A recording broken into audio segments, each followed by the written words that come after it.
ways. Generally speaking, quite negative ways.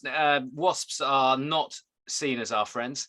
They're usually seen as sort of thugs. I've picked a few screen grabs here, but I could have picked some quite offensive screenshots. I'm sure you've all seen sort of the anatomy of a wasp kind of images, and you know, honeybee, bumblebee, wasp with various sort of unpleasant descriptions down the side of them. They are not particularly well liked. Generally speaking. So Siri and Sumner, along with some colleagues back in 2017, I think, did some work to find out if people actually really did hate wasps. I mean, it's the most common question I'm asked, actually, is what's the point of wasps? That is literally the most common question I'm asked. And I would say I'm probably asked it almost daily. People really don't get on with them. And what Siri and colleagues did was to ask a series of questions, and they did lots of analyses of those questions. But one of the things that they were able to do was to create word clouds from some of the qualitative responses that people gave. And you can see the word clouds here for 4 different types of insects. And in fact, if I bring up what the insects are, you'll see some of the problems here. If you ask people about bees, generally speaking, the first thing they'll say is honey, even though actually the insects that they're usually thinking of are bumblebees. If you show them a picture of a honeybee, they often think it's a wasp, interestingly. But the words that come out are positive words. Flowers, their colors, which are nice, you know, yellow, pollination, cute, fuzzy, which again is the conflation with bumblebees when you're talking about honeybees, hive, honey. Somebody's written stitches. I'm not quite sure what they're meaning there. Useful is coming up, and so on. Summer. These are generally positive words. If you ask them about butterflies, you get beautiful, pretty, wings, delicate, flowers, very, very positive associations.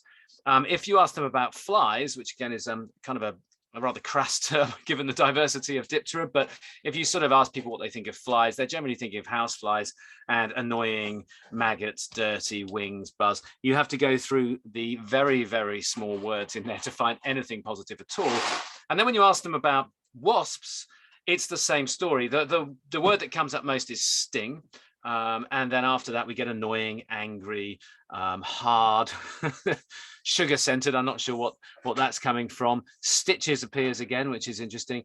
Trouble. Someone's obviously had a very, very bad encounter with social insects. You've got troublesome, scary, all these sorts of associations. So there are very, very negative connotations about wasps for people out there. What's interesting is that, I mean, I've been stung hundreds of times, mostly by honeybees. Honeybees sting. Bumblebees have a particularly painful sting. I think quite frequently honeybees bother people around pub beer gardens, and people think that they're wasps. But honeybees sting as well. They can be perfectly annoying, and yet the good that we perceive honeybees to do greatly outweighs the bad. And the problem, I think, with wasps is that the good that they do is essentially either very poorly researched or just not known by the general public. So people have this association with wasps that's incredibly negative. What they don't realize, and what a lot of people don't realize, is that wasps are incredibly diverse. When I'm talking about wasps in this talk, I'm talking about the social wasps, I'm talking about the vespids predominantly, the Vespula species mostly in this country. But of course, there's a huge diversity of wasps across the world, including some of the smallest multicellular animals that we have. The fairy wasp here next to a single-celled protist. I mean, these things are tiny. The massive and mighty Pepsis, huge wasp. The first time I saw one of these gigantic wasps was in Brazil.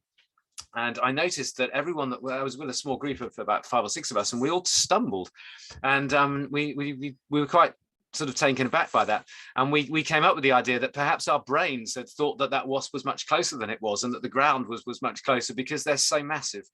They're very bizarre things when you see them flying around. They appear too big for the environment. But of course, you've got parasitoid wasps and these beautiful leaf galls and all of these, and the paper wasps make these fantastic nests. So there's lots of natural history stories around wasps, which weave a really fascinating story. You've got fig wasps as well, of course. You've got all of the sort of agricultural links and things. So there's plenty there for us to get our teeth into when it comes to talking to people about wasps and telling them that they're more diverse than people think. But then we've got the major problem that we come back to, which is mostly what people are thinking about and worrying about and associating the word wasp with other social wasps. And they are wonderful architects and so on, but they do still sting and they can be quite annoying. So, we have to be careful that we don't sort of I think we need to be quite open about that with people when we talk about wasps. I think we need to be sort of open and say, yes, they can actually be incredibly annoying, but you can make them less annoying by behaving and changing your behavior and actually look at all these other benefits. So we've got wasps as natural pest controllers, which I think is a story that does hit home, particularly for people that are keen on gardens. We've got all sorts of estimates now of the amount of sort of pest organisms and caterpillars, particularly that they take off both crops and gardens. So they are incredible pest controllers. And also, of course, as predators, they're at the top of a lot of these trophic interactions. And having predators in ecosystems increases diversity. It stops particular prey species from becoming dominant and so on. So wasps have this really important ecological role, but also a sort of ecosystem service to us in terms of pest control. And that does seem to be a story that people can at least get hold of and sort of appreciate. And if you look here, there's been some research on this, quite a lot of research actually, and you can see the sorts of diversity, and I'm not going to go through all these interactions, but you've got 3 major predatory species of wasps or groups of wasps at the bottom here, and you've got the different orders that they're known to prey on, and you can see the vespines particularly, but also some of the paper wasps there, the plistines, are really quite significant predators when it comes to Diptera, Lepidoptera, Hymenoptera, some of the more common, sawflies and so on, and also Orthoptera, actually, some of the more common crop species, crop pests.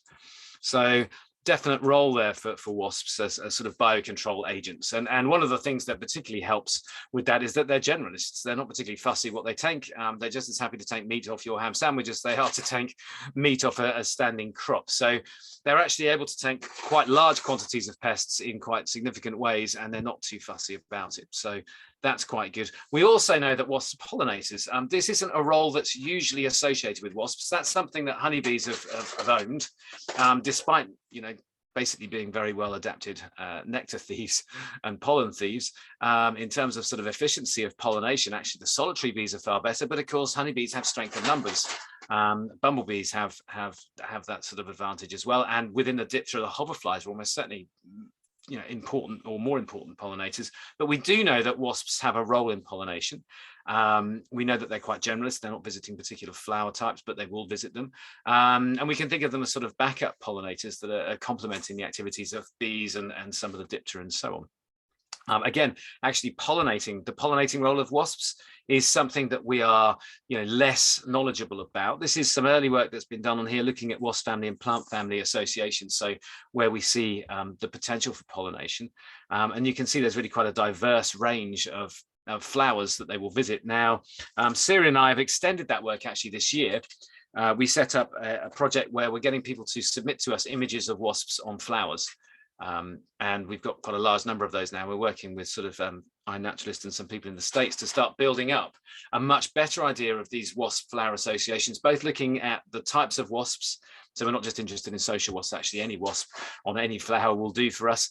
And in some cases, as we'd hope, the images are clear enough for us to be able to zoom in and actually see whether or not pollen is on the surface of the insect and so on.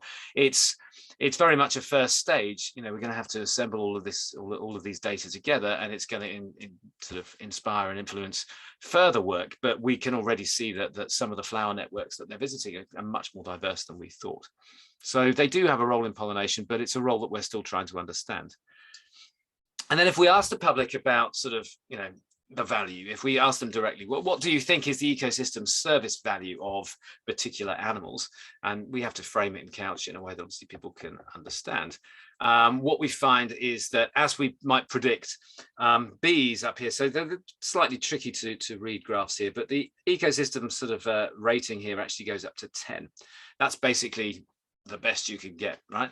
And if you ask people about bees, honeybees particularly, the pollination value is as good as you can get. People know that bees are pollinators. Interestingly, if you ask people about wasps, I was expecting this number to be lower. There does seem to be some idea that they might be pollinators, but it's a generally much lower value that people have. But if you ask people about predation, well, bees are, I think most people sort of seem to know that bees are vegetarian essentially, and that they don't predate. There's increased knowledge that wasps are predators, but I don't think a lot of people really fully understand that wasps are predators. I think people think that wasps have evolved to, eat picnics. There doesn't seem to be quite as much knowledge there. So there's definitely some opportunity for us to to tap into that and to try and get some good stories going. Sorry, my screen's a bit cluttered here with lots of different Zoom applications. Let's see if I can get the other graph up. Here we go, and shift this over so I can see it. And then what we can do is we can ask people just general, how valuable do you think these are? And we can ask people lots of questions about themselves and about what their interests are, because the expectation is that as people are more interested in nature, perhaps their knowledge of the ecosystem value of different organisms or their perception of that value may increase or decrease, and so on. Two real striking things about this. This is the ESV rating up the side and people's self-rated interest in nature along the bottom.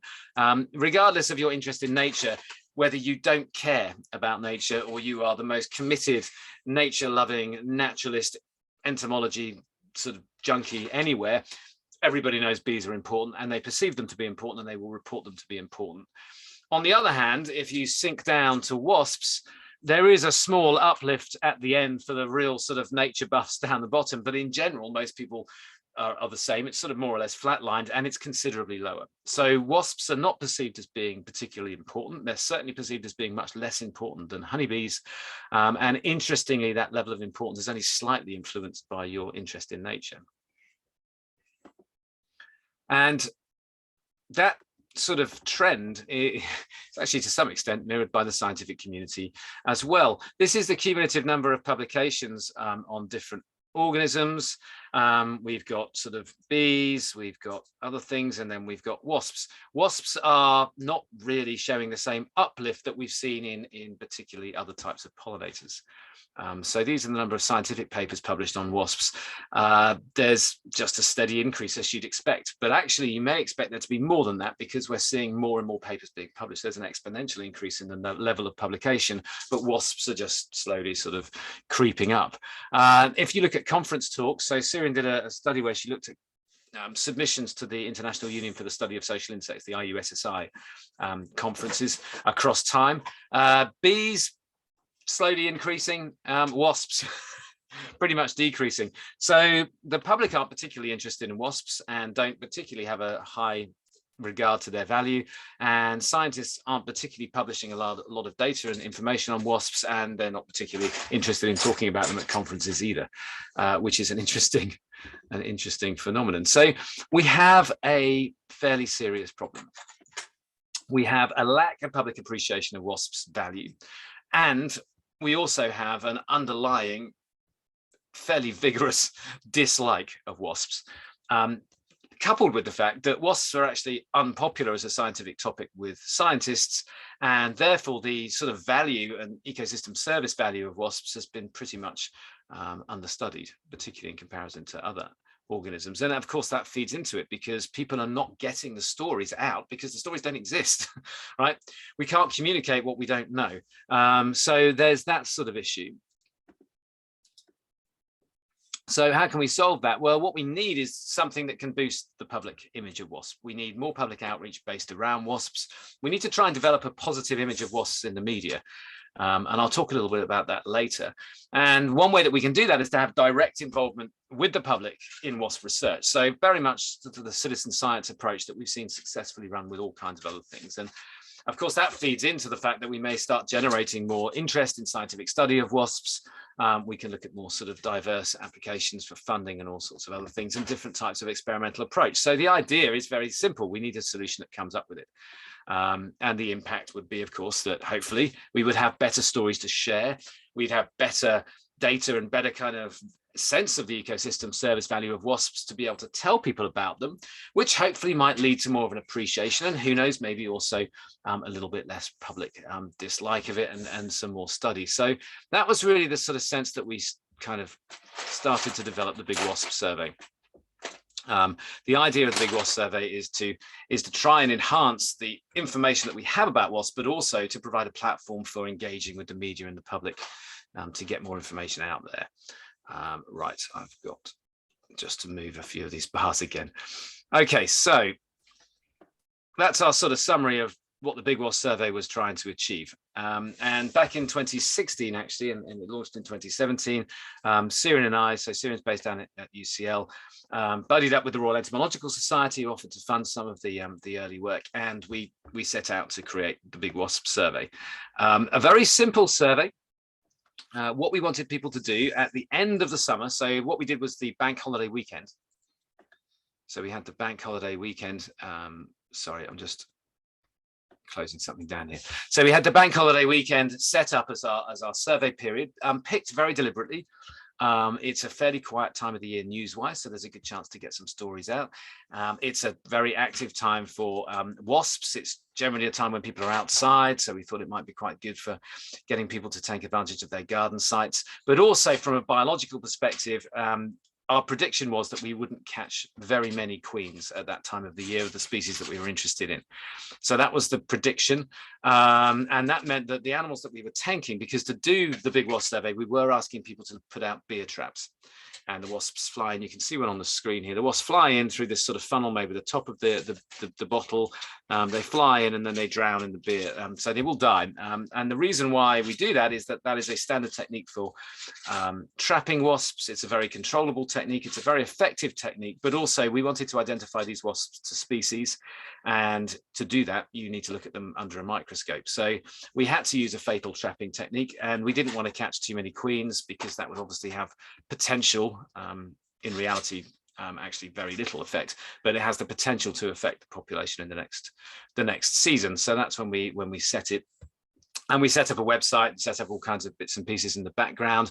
And the idea was that people would put their traps out, the wasps would fly in, they would have them out for a set period of time, they would then prepare them. We had lots of videos to help people through. They basically put them through a sieve, give them a rinse, dry them off, stick them in a tinfoil container, and then you stick them in a free post address, which we'd also cleared with the post office so that they wouldn't be rolled flat. So I learned quite a lot about the postal system setting this project up.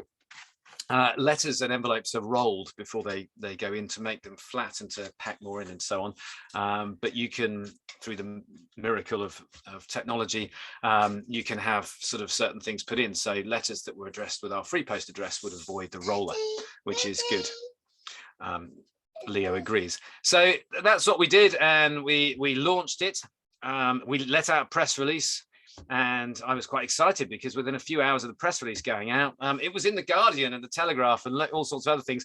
However, I have to say that when I first read the story, it was a little bit of a kick in the stomach, because rather than people being delighted to take part, Bug Life and a few other people had sort of let out a statement that this was a hateful survey promoting wasp killing, which was kind of interesting when it broke, and it got picked up by lots of other people. It had two effects, really. The first effect was that my next 2 days were solidly spent on the radio, mostly talking to all kinds of people about wasps, which was fantastic. I remember having it. I got caught. I had a 6:30 morning slot. I think it was today or something, at BBC Gloucestershire, which is just down the road from me. And I was supposed to come back. I had another one at 8, and then I had such and such going on, and the day was more or less clear because it was the summer. And I went down to Radio Gloucestershire at 6:30, and I didn't leave that studio until 2 o'clock because I kept getting called back to do more interviews. And then the drive home, I had to pull over about 6 times to do other interviews on my mobile phone, which was running out by this point. I actually got back here at 4:30 in the afternoon. It was a crazy day, but it was wonderful because everybody I spoke to, I remember an interview with Richard Madeley, he was sort of saying, "Oh, this is ridiculous, isn't it? Tell us all about how you catch insects and how you have to identify them and what's going on in wasps." And it was really a very positive experience once I got over the original sort of gut punch. That was the first sort of effect. The second effect was that we'd filled up all of our surveying slots by about 3 o'clock that afternoon. We had not really expected to get a great deal of interest in the first year. We didn't want thousands of people. We only wanted enough people to be able to cover the country. And yeah, we thought we'd have to work really, really hard, but we didn't. So that was kind of interesting. It actually then sort of launched a sort of mini cottage industry for the next year or so. I pitched a couple of programs to Radio 4 about looking at it, because this is a big issue, right? And it's something as entomologists we have to own. For us to identify many species and for us to survey many species currently, although eDNA and everything is very promising and it works very well in certain situations, we are currently left predominantly with often lethal trapping methods and ID that relies on having dead specimens.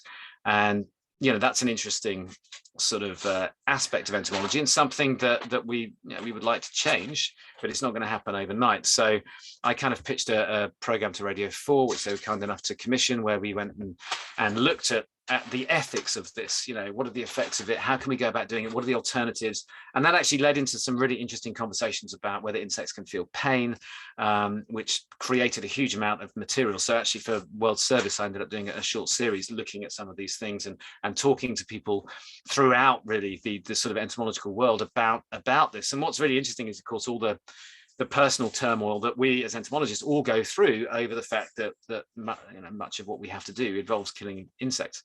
So that was kind of interesting, and we Sarah and I got a nice piece into the conversation, which was into the Independent, and all that happened rather nicely for the second year. So we got some more publicity for it, and we managed to fill up the empty slots that had become vacant. So it was quite interesting. But then at the same time, working with some colleagues up in Yorkshire, up at the University of York, we started to develop some scientific papers looking at the ethical landscape, looking at what we can do in terms of collecting. Other people were starting to look at the idea of insect pain. The day we published our paper, there was another paper that came out that actually was in an American journal of entomology, was covering really quite similar things. It was really interesting, the sort of overlap between the different ideas. And I think we are starting to move towards a period of time where people are starting to think much more ethically about entomology and about what we do. So that's the sort of some of the backstory to that.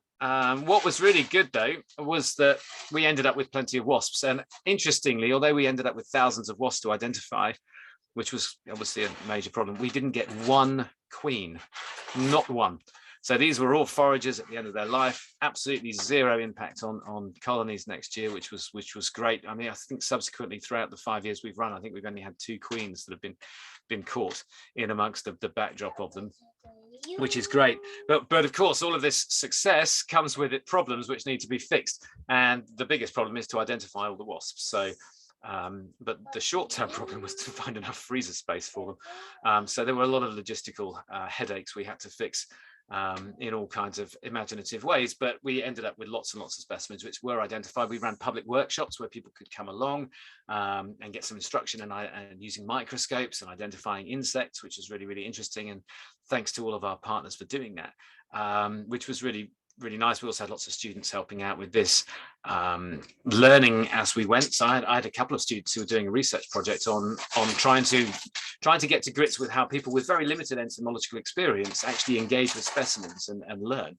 How do people learn these skills? How quickly can they pick them up, and so on. So that was a really interesting kind of situation. And we ended up with, I think, 2,300 and, oops, something's gone funny with my screen, but it seems to work. 2,377 people registered. Only about, a few of them, that sort of 54% of them actually submitted data. And of those, a smaller number had wasps that were sent to University College London for identification. But in total, we had 559 traps out around the country, and we caught 6,680 wasps. And you can see our distribution there across the country. And we predominantly, there were quite a lot of wasps that were identified in there. We had Vespida vulgaris, Germanica, and Vespa crabro. They were the 3 species, the social species that we were interested in. And you can see we've got really nice spread from there. You can see particularly the Vespa crabro kind of the drop-off line. I was in Staffordshire a couple of weeks ago, and we had lots of nice hornets around there. I have seen hornets actually when I was based in Sheffield and in Nottingham. I had hornets up around there, but we didn't get any in this particular year. Most of them were vulgaris and Germanica. But are the data any good, right? We've got a bunch of people all around the country sticking out beer bottles and sending them in, and we're identifying them, great, but actually, are they any good? And what's really interesting is that we were able to do some fairly high-level analysis with this and look at the data compared to some of the other data sets we've got. So BWAS, for example, have a data set of wasps, and sorry, I can't see what's going on here. And if you look at their spatial sort of approach and where they're sampling from, and you do a nearest neighbor analysis and work out how sort of dispersed they are and so on, you can compare their sampling here with a randomly distributed sample, which is what you'd be ideally aiming for. And they're quite a long way off. They're actually very heavily biased towards woodlands when you look at land use.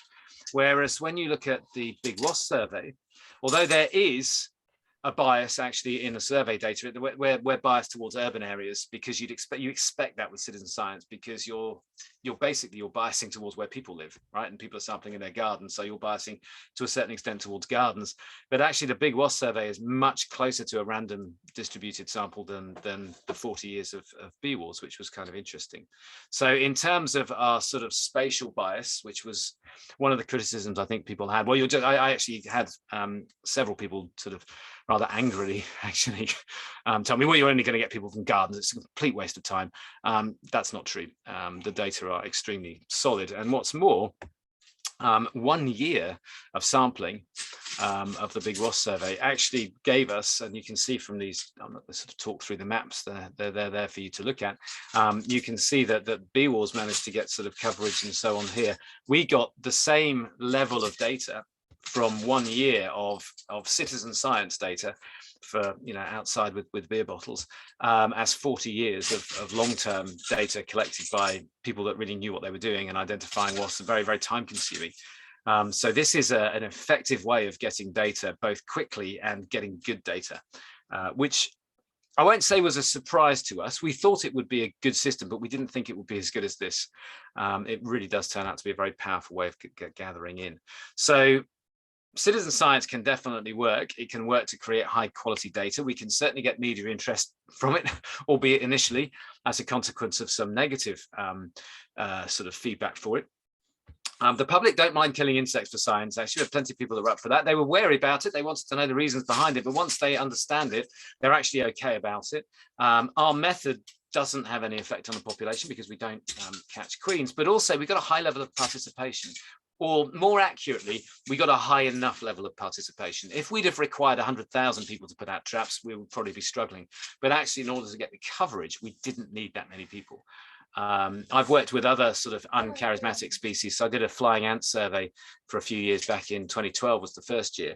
And, you know, we got sort of 10,000 people or more every year contributing to that, but that was fairly straightforward. They just had to load up an app and say where they'd seen flying ant emergencies.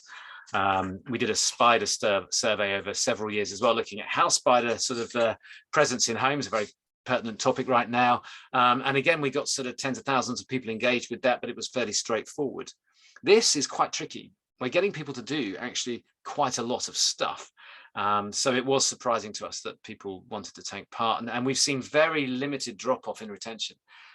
Those people, our super samplers as we call them, they've stayed with us, and they email us and ask us for updates, and we are in touch with them constantly, and we well, not constantly because that would be a bit annoying, but we give them updates when we can. But those people have stayed with us, they do samples with us, and every so often we do a little extra recruitment drive, and particularly focused. So we had a few holes, for instance, that we could address by going on some local radio stations. But it's really, really worked. And when we started, I spoke to a couple of people who are quite well known in citizen science for ecology, and both of them said that they didn't think this would work, and we kind of said, yeah, we're not totally sure it's going to work either, but it did work. And I think probably one of the main reasons it did work was because of that original negative publicity. It really gave us a platform to talk about entomology and to be upfront about what entomology involves and to talk about wasps. So hopefully, we're trying to at least develop a bit more of a public understanding. It's given us a bit more of a platform. I've got a student at the moment that's studying the media stories on wasps over the last decade and trying to see if there's been any shift, if actually what we're saying about wasps is filtering through. At the moment, it does look as though the media stories on wasps are predominantly getting more positive. Very early days looking at the data. Very early sort of stories, 10 years ago, not that early is it, but 10 years ago, stories would usually be wasps are a complete waste of time, they spoil picnics and everything, and then you'd get a line at the bottom, oh, but they're actually very important, that says blah blah from wherever.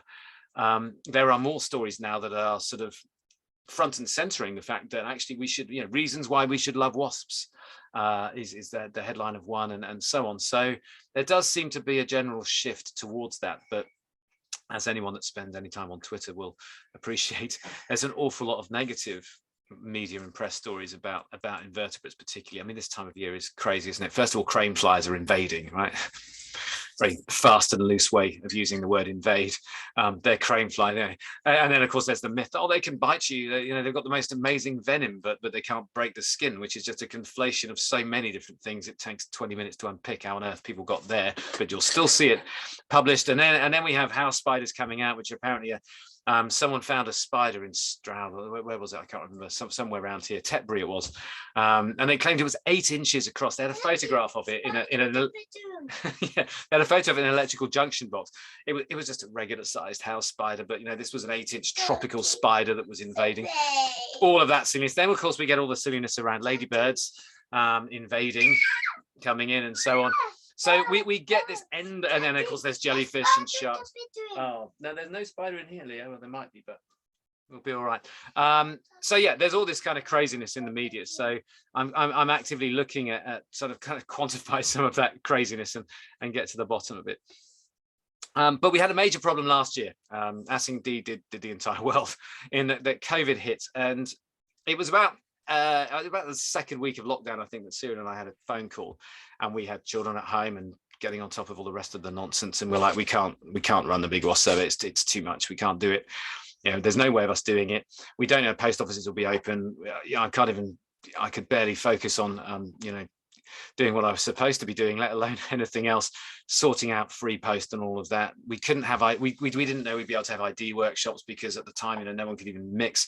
So we could end up with a whole bunch of dead wasps that just rot somewhere, which is, not an ethical way to proceed. So we just said, let's call it. And then about a week later, we sort of, once we realized that actually, the world could function, we came up with a plan. And the plan was that we would get people to identify their own specimens, which would actually be a godsend for us if they could, because the major headache that we had was processing samples, finding a sponsor for free post, thanks to the Royal Entomological Society for that, but we couldn't be going on that way. And then you've got to store them, and then you've got to organize workshops, which is a nightmare, because you've got to book space and get everything moved in. Then you've got to get people signed up for it. It becomes a full-time job trying to just do this one thing. So if people could identify their own, then that would be great.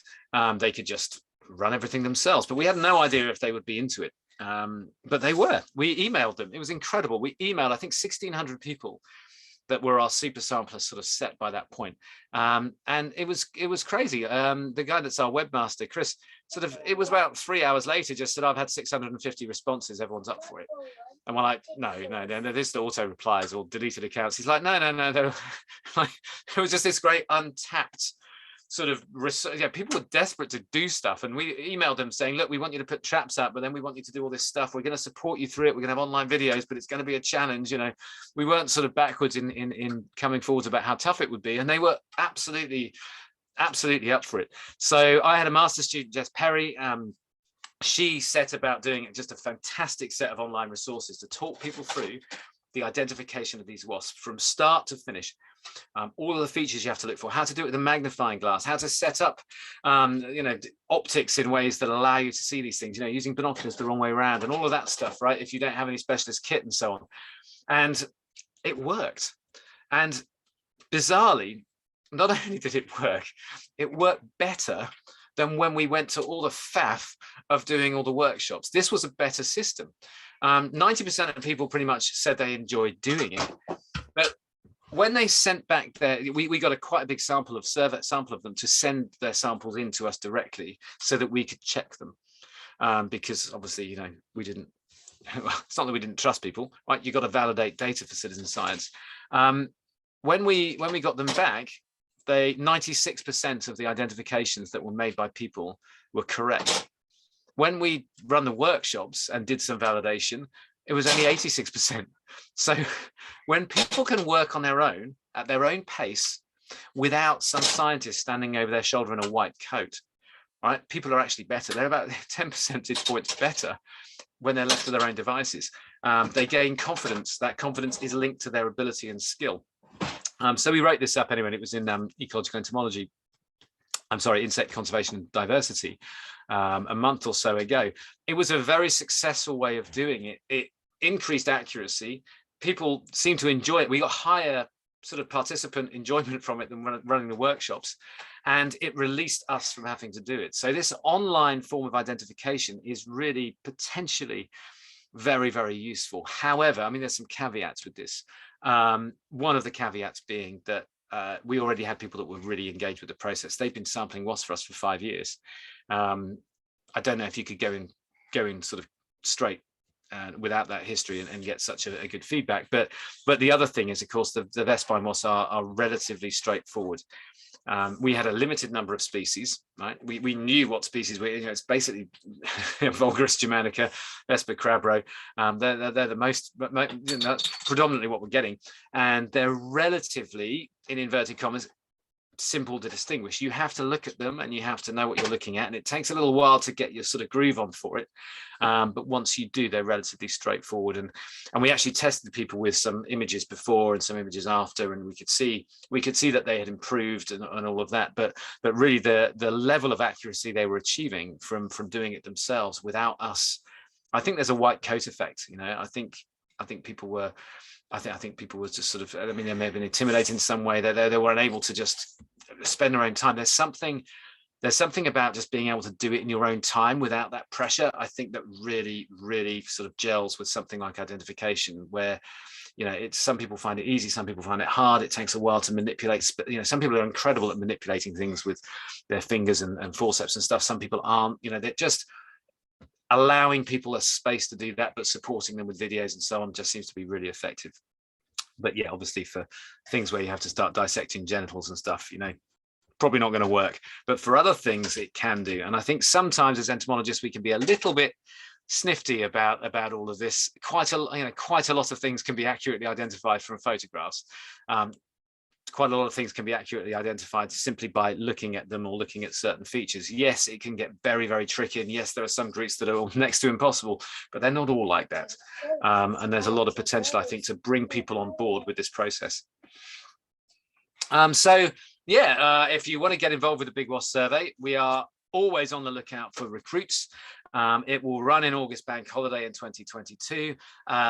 We've got a system now where we can sort of work out, if you apply and we know where you are because you give us your postcode and stuff, we can let you know and say, actually, we've already got enough samples from that area, but thank you very much. Or we might get in touch and say, it's fantastic that you've got in touch, because actually what we need is someone to put a trap out over here or some other such thing. So please do get involved. Go to bigwaspsurvey.org. You can also get some updates of things as we go along.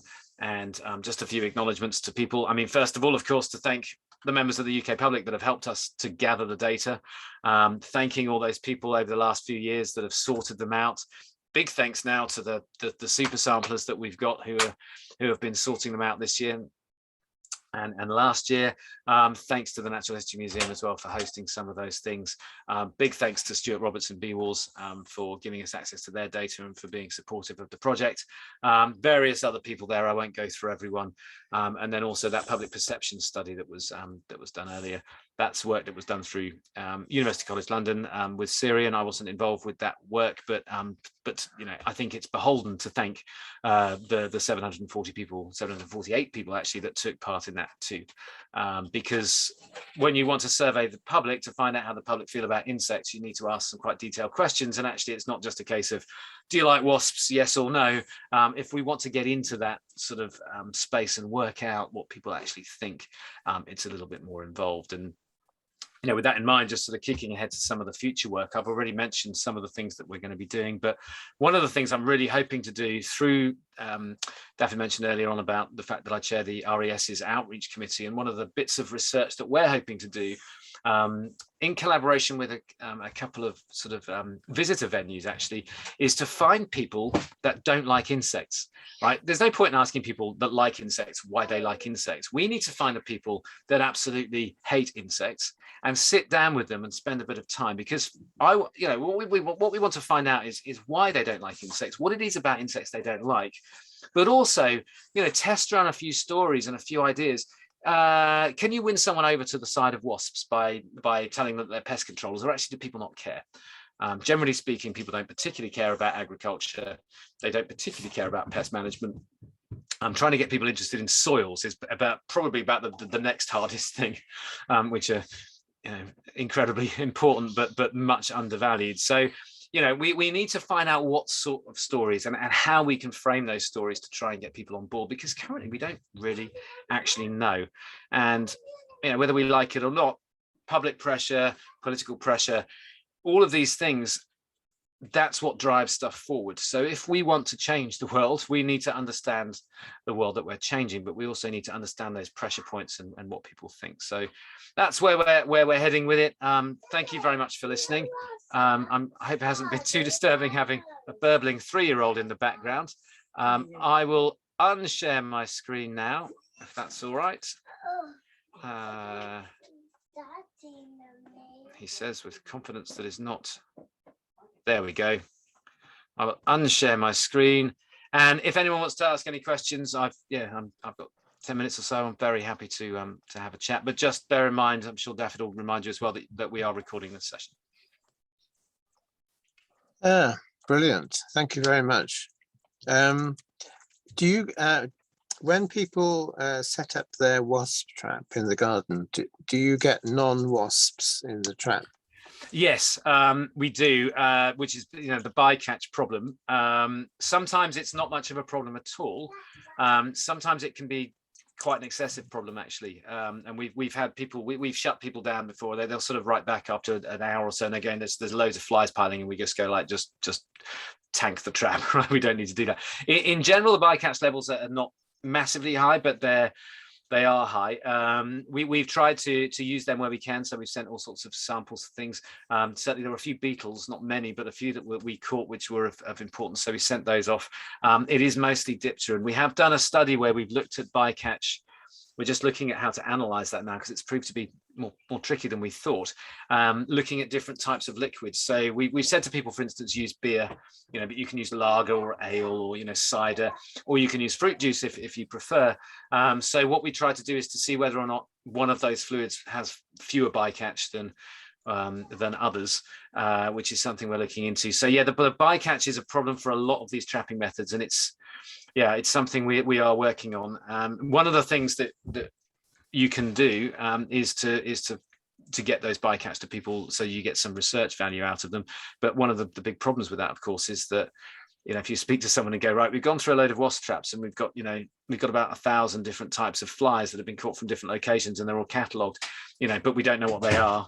Are you interested? And of course, there's then a major, you're basically just giving someone a big identification headache that they don't necessarily need. So I think one of the things that we can probably do across the board, actually, when we're doing this type of sampling, not just for the big wasp survey, but and it's one of the recommendations of that paper I was talking about, is to in advance understand what sort of bycatch you're going to get from your technique, and then buddy up with researchers so that you've got a sort of pathway to get that bycatch out. I think one of the issues about bycatch is that we don't talk about it enough.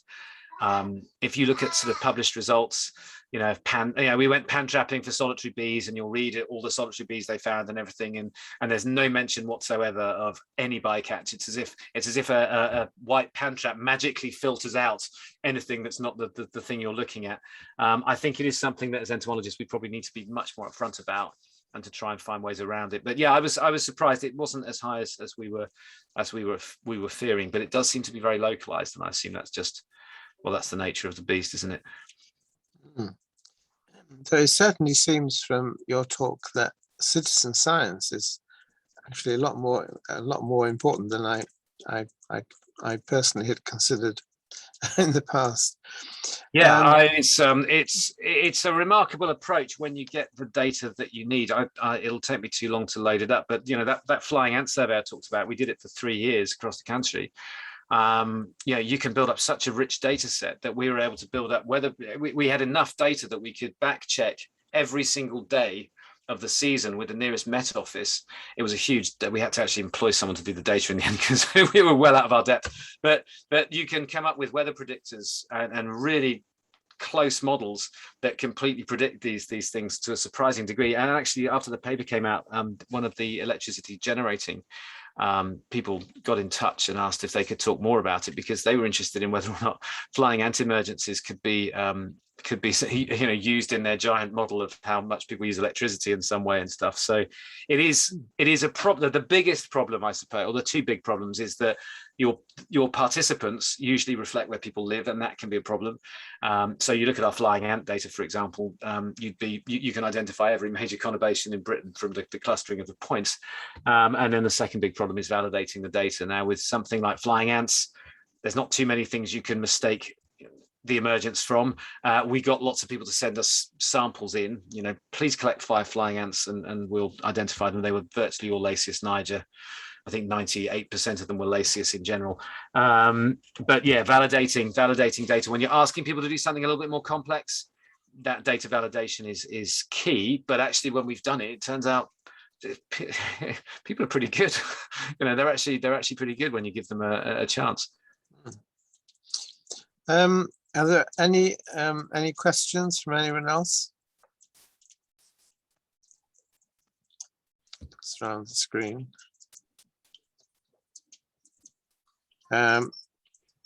Carol Neal has commented on what the origin of the stitches remarks were. Yeah, I was interested when I saw that, because it's a very distinct word. It's I don't know what I mean. I'm not sure, Carol, what you mean by what's the linkage there with wasp spiders?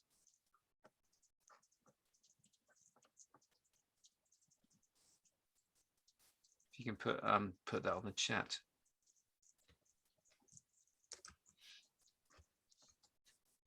Would it be sort of, how about stitches after you get stung by a wasp?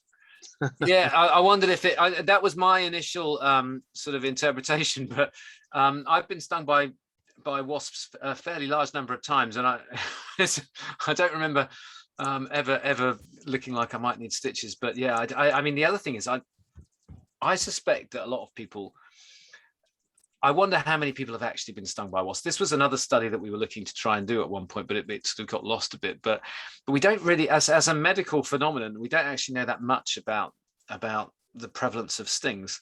We don't know that much about how people have been stung and what the perceived sort of problem is. So I got stung for a TV thing a while ago on my hand, and it was fine. Like, actually, when it's a weird thing about it is that when you're expecting the pain and you're kind of okay about it and stuff, they're not, objectively, it's not that painful, right? It's if you're flapping around and stuff and then they suddenly go in, you kind of, it's a bit different. But when you're expecting, it's all right. And I was like, actually, that's fine. And I was driving home and I kind of noticed that, my hand felt a bit warm, and I sort of looked at it, and in sort of about an hour after the event, it had swollen up to twice its normal size, and I had a hand like a boxing glove, which was really odd. And I've not had that reaction before. I felt fine otherwise. But I haven't been stung subsequently to that, so I'm hoping that it wasn't the beginning of developing a reaction. But we don't know that much about whether people have been stung and about the sort of people's reaction to them and stuff. So I think that would be quite interesting. David Lonsdale has his hand up to ask a question. Yes, I was impressed with your graph showing how well distributed your participants were as compared with the bee wall, especially. Yeah, we were surprised by that. Yeah.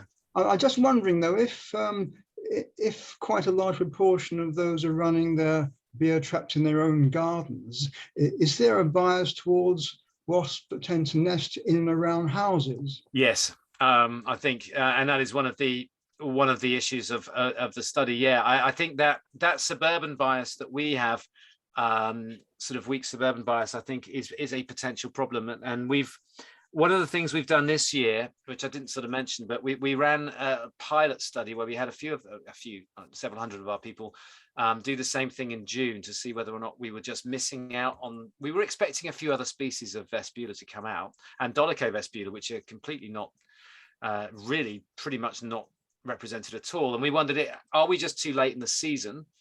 Are these wasps not attracted to wasp traps, which doesn't seem that likely, but I guess it's possible. Or, as you've pointed out, is it actually a geographical bias, or more like a habitat bias? So hopefully we'll get a little bit more insight into that. But yeah, it's something that we're trying to fix by sort of having a few more, or a few, well, we don't want fewer suburban sites, but we do want more non-suburban sites. So a little bit of targeted kind of recruitment is in the future for this, I think. Marcy Anderson has asked, what do you put on a wasp sting to make it less hurtful? Vinegar. And vinegar. Vinegar, yeah. Wasp for vinegar and bicarbonate for bees. That's how I remember it. So yeah, if you can get vinegar on a wasp sting straight away, it does actually take quite a lot of the sting. But there's I forget what it's called. It's called Waspies, isn't it? That works very well as well. Okay. So so do wasps have all the wasps have the same venom, or does it vary with species? Yeah, it does. I believe it does vary with species, but I think some of the main large molecules and stuff are broadly similar. But I think, yeah, there are some variations across the board, and obviously once you get into different genera, I think they have different venoms as well, and they certainly feel different. I was stung by a Polybia, which is a tropical wasp species. It was clumsy, really. I was watching them sort of fly in direct lines. They're obviously going out of their nest, and I watched them for a while. And I thought, oh, that's cool. They were going across a path in Panama, and then I don't know, just decided to walk straight across their path, which was foolish. And 3 of them ended up in my hair and stung me, and it was incredible. I didn't exactly black out, but I kind of, the pain was just bizarrely intense for about 2 seconds. And I actually ended up kneeling on the floor, and then it was completely gone. After about 10 seconds, I sort of stood up and then moved off quickly and thought, what on earth was that all about? So that was a very different experience. There's the Schmidt pain index, I'm sure people have come across before. Justin Schmidt describes these different experiences in sort of wine tasting terms almost, and then rates the pain. And yeah, you look through the different wasps, and actually the Vespine wasp rates fairly highly. I think he describes it as something like holding a burning match or something. But yeah, the sort of different sort of ways he describes the pain does reflect my experience of being stung by them, which of course reflects the biochemistry of the venom itself. And one, if I can ask one final question. Yeah. But are there any other insect species that you think this kind of study will be appropriate for? Yeah, and that's a great question, and it's one that I've been sort of pondering on, because what you want is well, first of all, you want a species that we need to find out more about, but actually, to be honest, that's pretty much all of them. So there's that. You need something that people can have a reasonable stab at identifying. So you want a group that's reasonably constrained. I think in terms of sort of fatal, lethal trapping, yeah, that becomes, I think, yeah, it's an issue, but certainly sort of pan trapping for solitary bees and so on could be something. The problem with solitary bees is that some of them are really easy to identify. Yeah, Osmia rufa bimbling around, Andrena cinerea, you know what you're dealing with. But some of them are incredibly difficult. And I see lots of photos posted on Twitter of sort of solitary bees, and I'm always proud when I go, yeah, that's Andrena. No idea which one of the many, but that's the genus. They would be more tricky because I think there's 256 of them or something. So yeah, I don't know, but I think there are definitely some groups out there that people could start doing some identification for. But yeah, at the moment we're focusing and sticking with the wasps, but I think there's some opportunities. I wonder actually with crane flies. I think there's 335 different types of tipulid fly, which is obviously too many. But actually this time of year, there seem to be in my back garden at least 3 or 4 dominant species. So I do wonder whether there may be something that we could do along those lines, because they are something that needs some positive publicity. And of course, without them, a great many birds wouldn't make it through the winter, and I know a lot of migratory birds top up on them as well. So they are an important part of all of that. So yeah, maybe we can champion crane flies next. Who knows? Okay, or maybugs or moths even. Yes, yeah. Well, moths would be great to get people involved with, but they can be. Yeah, some are straightforward, and then a lot are very tricky. We started thinking about a citizen science campaign actually with moth. I'll just leave you with this story. I got some students to try and develop a 5-pound moth trap, because obviously most people are not going to go and invest in a load of moth traps, and LEDs are pretty bright these days. Could we develop a moth trap for £5? We worked with the Cheltenham Science Festival, and I think it was a B&Q bucket, the cheapest possible lampshade, if I remember rightly, and a £1 torch, which was actually very bright and stuff, with a balloon over the top. And we put them out, not expecting to get much. They're brilliant at attracting moths. You get plenty of them. The problem is they're mostly micro moths or sort of, little brown jobs. And we had a series of people that we were surveying, and we said, how interested are you in moths and everything? And we asked them all the questions. Then we showed them some of the images of the moths. And then later on, we asked them how interested they were in moths. And actually looking at the moths that they would have captured in their £5 trap, there was a significant drop off in interest in moths. So we sort of ditched the idea, because the whole point was to get people more enthused and engaged about moths, and it seemed to have the opposite effect. But yeah, there's that. They are a group with some fascinating stories to tell. So there's definitely some opportunity there. Okay, right. So we're just over the 6 o'clock watershed, as it were. Thank you very much for Pleasure, thank you. a great presentation, and to your daughter as well for chipping in. It was my long-haired son. Yeah, he was he was largely quiet, so that's good. All right. Okay. Right. Okay. Well, thank you very much. Thank you. Pleasure. Thank you, everyone. Right. So and goodbye. I guess we can close the meeting. Thanks very much again. Brilliant. Thank you.